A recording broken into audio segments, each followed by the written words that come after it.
Welkom terug. Dit is tyd om jou geldsaake te bespreek met ons eie minister van Finansies, Thys van Sail. Thys, welkom terug. Elsa, lekker om hier te wees. Nou goed, ons begin met 'n eerste berig en ek wil graag sê, dis weer tyd vir die mediumtermyn begrotingsraamwerk, iets wat ons almal altyd dophou. Wat is die kwessies wat in hierdie stadium uitstaan? Elsa, ek dink die heel belangrikste is dat in die begin van die jaar het ons almal gehoop dat, kom ons sê net maar die nasionale eenheid of die GNU's wat ons maar die hele tyd na verwys is om te gaan kyk dat ons ten minste 'n positiewe raamwerk sou geëindig het van ten minste tussen so 1,5 tot 2% het ons geprojekteer.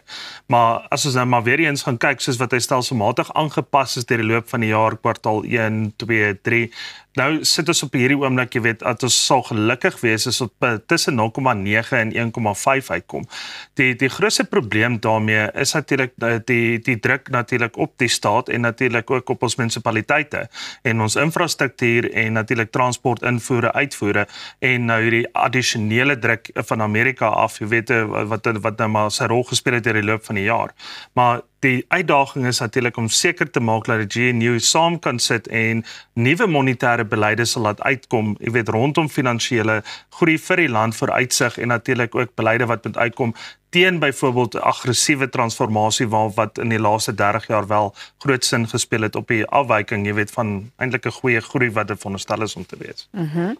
En nou dat die gryslys status iets van die verlede is, maak dit buitelandse beleggers nogal opgewonde nie waar nie? Ek dink dit maak buitelandse beleggers opgewonde, selfs as ons ook. En ek dink want toe dit so 'n paar jaar terug geland het op ons skouers, het ons regtig waar daadwerklik gedink as fondsbestuurder selfs, wat kan nou nog basies weet skeefloop in Suid-Afrika se ekonomie oor die algemeen.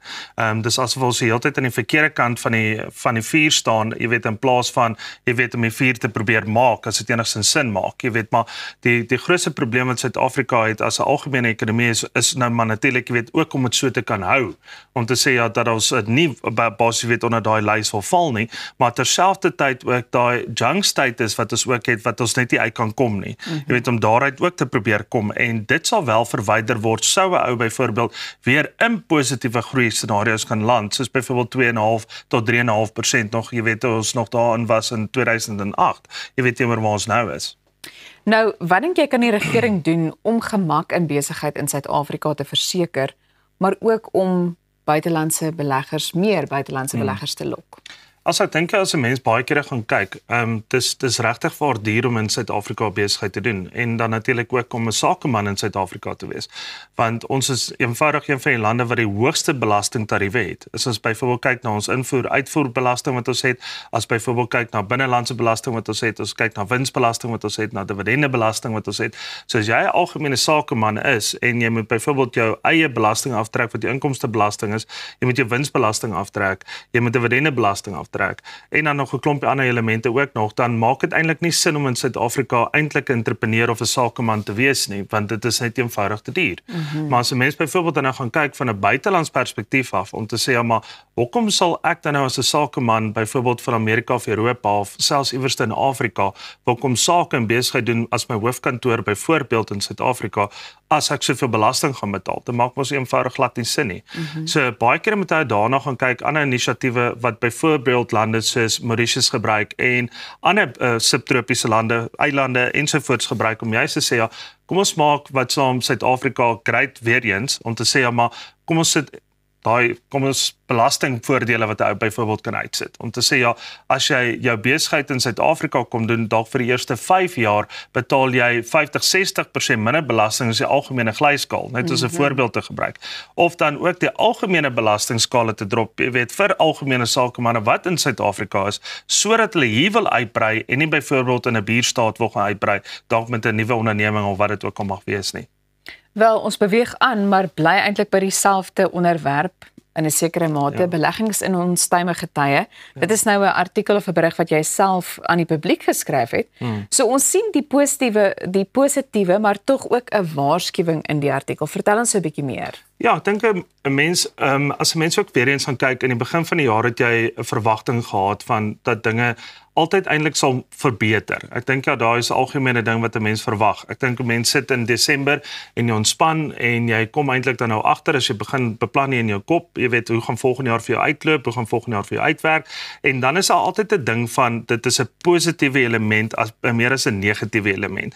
En ek wil ook al buite sê as jy in elk geval in daai posisie sit en jy het 'n negatiewe uitkyk, jy weet wat vorentoe kom vir 'n jaar wat op pad is, dan is jy in elk geval by die verkeerde plek. Jy weet dan moet jy daadwerklik aan 'n plan begin maak, maar beyond a point is, jy is gelukkig en jy's in 'n mindset waar jy sê, ja, maar dinge moet beter gaan. Nou kom jy so in die helfte van die jaar, eintlik nou al meer na die einde van die jaar toe stap en jy dink eintlik half bietjie terug, as jy nou wil diep raak en jy sê vir jouself, maar wat was my gedagtes gewees, my uitkomste, my vooruitskattings vir die jaar gewees, Desember, want ons is amper weer in Desember. Dan kom jy eintlik agter daadwerklik, jy's eintlik in die moeilikheid, want as jy gekyk het, ja, wat jy eintlik gedink het sou gebeur het, wat jy geprojekteer het sou gebeur het, en die prentjie dan glad nie vir jou so uitgewerk het, en partykeer nie eens naaste by nie. En dan kom maar rooi ligte op, want dan sê jy vir jouself, maar wat het nou gebeur? En nou praat ek eintlik oor die algemeen van Suid-Afrikaanse ekonomie en sy verwagtings wat ons daar gehad het, markverwagtings. So ons het die ligte uitgeskiet die eerste 6 maande wat baie goed was vir Suid-Afrikaanse algemene belegger. As 'n mens byvoorbeeld gaan kyk na die JSE, die top 40, top 10 van die top 40 waar ons laasweek so 'n bietjie gesels het. Maar dan gaan kyk 'n mens eintlik maar wat was daar gestimuleer? Want weer eens jou algemene markte waarin jy gaan belê, byvoorbeeld soos die JSE, is nie 'n refleksie van die ekonomie of die groei van die land se ekonomie nie. Want ons was in die helfte van die jaar ongeveer by 36% se algemene groei op die JSE in 'n kwessie van 6 maande, maar ons het gesukkel om byvoorbeeld oor 0,6% te kom in die algemene bruto binnelandse produk.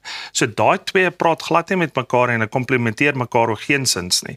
So maar as mense dan nog gaan kyk na die groot prentjie daarna en die waarskuwing wat half in die artikel ingebou is om juist te sê ja, as 'n mens byvoorbeeld nou genoeg gemaak het in daai mandjie oor die laaste 2 jaar, is daar weer 'n herstellingsproses. Al is daai aandele nog steeds goedkoop en goed geprys, is dit nog steeds kan hierdie ekonomie waarvan ons dan aan hierdie kant wys, jy weet, nog steeds daai tipe van aandeel groei, ondersteun en dan natuurlik stimuleer. En dis waar die waarskuwing inkom om juist te sê ja, as jy dalk nou hierdie mandjie geniet het, is dit nie so erg om winsbelasting te betaal op iets wat jy gemaak het, as wat jy nou weer te lank wag en jy verloor nou weer. En dis maar eintlik waar dit gaan. So 'n insiggewende stukkie inligting sou ek sê. Thys, ek wil net weer teruggaan na verlede week want ons het so 'n bietjie geraak aan die top 10 wat jy uitgewys het en dit terwyl dit het meestal uit minerale en hulpbronne bestaan. Maar wat is die risiko daaraan verbonde? Ek dink net baie kere as 'n mens gaan kyk, want 'n mens praat juis die meeste van die tyd oor 'n gediversifiseerde tipe van portefeulje. Ja. So met ander woorde, moet nou nie al jou eiers in 'n mandjie gaan plaas nie. Daai ou gesegde, maar as 'n mens weer eens gaan kyk, 'n normale saamgestelde portefeulje of 'n saamgestelde fonds het elemente ja van diversifisering wat daaraan gebou is. So as jy byvoorbeeld gaan kyk na top 40 tipe van fonds wat baie swaar gelaai is op aandele en 'n mens gaan kyk byvoorbeeld ja, maar die meeste van daai aandele of 'n saamgestelde portefeulje is in Suid-Afrikaanse aandele, maar uit jou top 10 van daai aandele is daar byvoorbeeld 7 hulpbronne en 'n mynbou. So jou grootste probleem is daar, hoe ver is jou portefeulje dan gediversifiseer as jy byvoorbeeld 70% in een bateklas het. So nou daai bateklas doen wat baie goed op hierdie huidige stadium, maar sodra jy dan nou kom ons sê 'n omkeer van kommoditeitsprys gaan sien wat éventueel sal gebeur, dan kry jy 'n baie swak verlies op daai aandele wat weer stelselmatig dan sal afklim. En as jy waarna ons verwys om sê ja, maar as jy byvoorbeeld nou uitskiet rondte gehad het, nou moet jy met jou adviseur sit en met kundigheid daar rondom en sê maar is dit dalk nie nou vir my beter om net weer bietjie te gaan balanseer en net uit te balanseer en uit te faseer uit die aggressiewe portefeulje waarin ek myself nou in het, wat ek natuurlik baie dankie vir en dankbaar is vir, maar om juist dalk weer te gaan kyk, ja, kan ek net bietjie afskaal en weer kyk wat gaan die eerste en die tweede kwartaal dalk vir my doen vir volgende jaar en dan weer herbesin en sê ek mag in daai portefeulje in.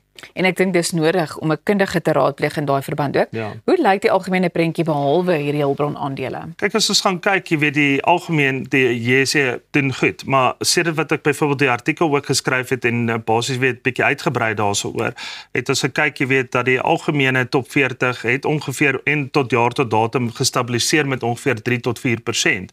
En dan ook jou algemene mid-cap, small-cap industriële aandele presies dieselfde. So die laaste 2 weke was 'n tendens presies wat ons byvoorbeeld geskryf het in die berig, wat sê daai stelselmatige herstelproses wat dan maar afwaarts gaan aanpas, maar as 'n mens ook gaan kyk, jy weet wanneer is genoeg ook genoeg.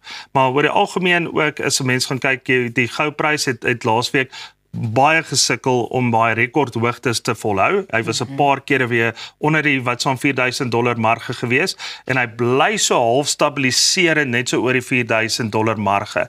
So dit sê half vir jou verwagting tot aan die einde van die jaar behoort hy te speel tussen so 3,800 en 4,100. Veral wat ons nou gesien het laasweek, jy weet met China en natuurlik Amerika wat om die tafel gesit het en daar baie positiwiteit en 'n lekker, hoe sê die Engelsman, vibe daar uitgekom. Jy weet, so dit het lekker eintlik maar eenvoudig en 'n beter begin gaan en hulle is goed uit mekaar uit as mense dit so kan stel. Groot petrol en brandstofverligging ook op die kaarte, jy weet van hierdie week en volgende week, jy weet maar ons sien ook 'n baie stabiele tipe van Brent prys en natuurlik die dollar ook. Jy weet die dollar op hierdie stadium so 17.30, maar hier is natuurlik jy weet die ding wat daar so groot rol gaan speel, sodra die goudprys baie gaan stabiliseer. Jy weet as hoe meer hy onder die 4,000 marge gaan, hoe swakker gaan die rand ook word stelselmatig en ek dink mense moet dit ook gaan kyk. En weer eens as ons gaan kyk waar ons laas jaar was toe die rand en die dollar en waar ons potensiële kan gaan, jy weet daar's ook 'n waarskuwingstekentjie of twee. So kom ons eindig met goeie vibes vanoggend hier by Goeiemôre Good Morning ook Thys. Baie dankie vir al die insig wat jy vanoggend met ons gedeel het. En ons sal dalk volgende keer dan nou 'n bietjie gesels oor die verskil tussen die bou en behou van welvaart. Maar dit is dalk 'n onderwerp vir 'n ander dag. Nou jy kan ingeskakel bly want net hierna vind ons meer uit oor 'n geleentheid wat beskryf word as die Met Gala vir matrikulante. Intussen wil ek jou daaraan herinner dat indien jy miskien enige van hierdie insiggewende en interessante gesprekke misgeloop het, jy gerus 'n draai op ons YouTube kanaal kan gaan maak, want jy sal hulle almal daar vind. Bly ingeskakel, ons is net hierna weer terug.